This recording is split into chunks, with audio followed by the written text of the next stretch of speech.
Uganda Youth Network began a couple of years ago. I mean, after the previous census, a decade ago or thereabout, we realized then that the demographics of Uganda were being tilted in favor of young people. And we thought that it is prudent to begin thinking about how to prepare young people to embrace this challenge of being the majority of citizens, because coming with a majority entails responsibility on the young people to act differently.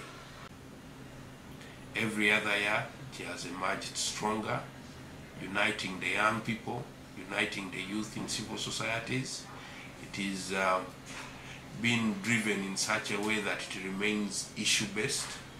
What we look at are issues, and we have ensured that we build a very credible organization, non-partisan. We say it in black and white. What we all call for at all times is that the youth issues must be discussed and solutions to them, explored and implemented. We have worked with government, we have worked with international development partners, we have worked with political parties, and we've worked with the larger civil society in ensuring that issues of the youth are addressed.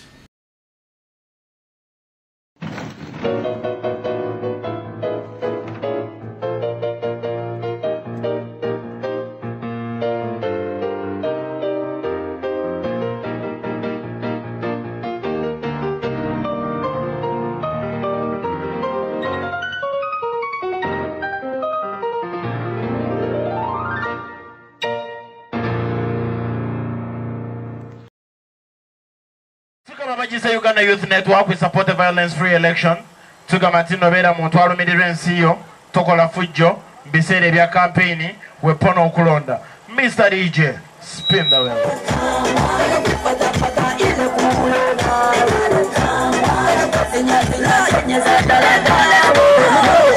Shake if you want to, whatever, when we party go nuts if you want to. Drinks are plenty, the chicks are ready. The music sounds hot, DJ ride steady. I'm vamping and steady, girl groove, no debating. Shit to Mary making the club already. Me two stepping, my palms all sweaty. Cause the only thing missing is the pouring confetti. The bass drums heavy, just how I like it. What you started, singing let me like it. I think I like it, highly unlikely. I should sit down when the lights shine more red. Yeah, so we'll look about the no go up. Figure antimo, pick up about this. Figure that no motor, no one, figure. Uganda Youth Network was championing or spearheading a campaign to mobilize young people to say no to election violence on the basis of the fact or the fear that we could have had violent elections in particularly hotspot areas like Masindi, Tororo and Kampala, which, as you know, over the past period have had tensions around the elections. But we also felt it was very important that we look at a diverse group of young people, and the election caravan specifically was designed or done for youth who are in slum communities in Kampala, who may not ordinarily be reached out to using conventional outreach means like workshops, but are a group that is very critical in as far as ensuring that we have peaceful elections. So the idea behind the caravan was to use infotainment, which slum youth are drawn to, and use it as an avenue or a means to convey messages to them on how they can be, first of all, involved in the election process, and secondly, and most importantly, proactively involved.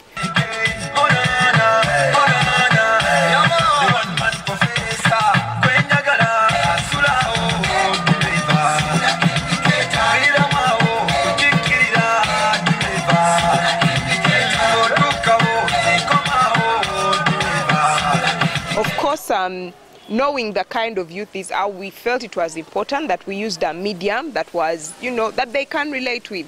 And the caravan, we felt, was ideal for that, using music and entertainment to convey messages to these youth. It was quite an experience for us.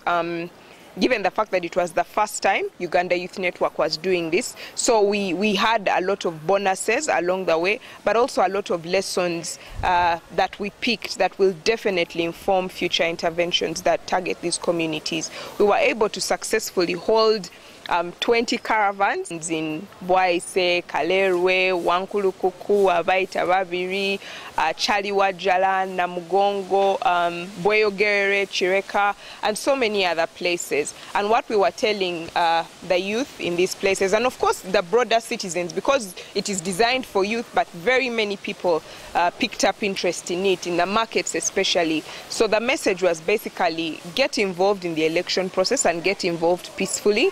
We were telling people about the election cycle, which position will be voted for when, how they can verify their registration status, and also addressing different concerns. We were talking about the Youth Manifesto and how Youth and Citizens Manifesto, and how the electorate should focus on leaders, or should focus on bringing in leaders who will actually address the concerns that, you know, are spelled out in this demand. Banagala gamono yasinze. Banagala gamono yokubiri. Number 3. Ono number 3. So ordinarily you would not find this group in your typical workshop setting or things like that, but they are actually the largest percentage of the electorate. So it was an experience, a very powerful one. The numbers, on average we had 500 to 800 people in a caravan, because some come and then others go, and except for one caravan where it rained, they were largely successful, and they've inspired us to continue exploring typically non-conventional approaches to reach out to communities. The closer we get to the communities, I believe the better the impact that we will register.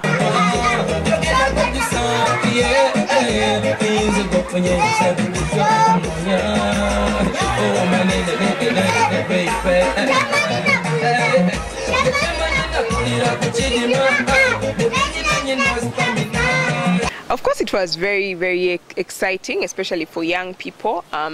When we would ask questions during the caravans, giving out materials, the youth were very, very vibrant, asking questions, asking how they can take this forward. A lot of them actually took on some of these materials and gave them out in their communities. So it was very positive. It was very, very positive. And I think it challenges the bias that youth are, you know, a group of people that are just interested in fighting and all those things. When you see them taking this initiative on at no cost, and someone says, this is very good, let me take it for people in my community. Let me go and tell these people in my community how they can play their part, why they need to say no to election violence and yes to peaceful participation. It empowers, you know, the youth and presents them as people that can meaningfully and proactively advance and deepen a democracy agenda in our country and in our electoral processes.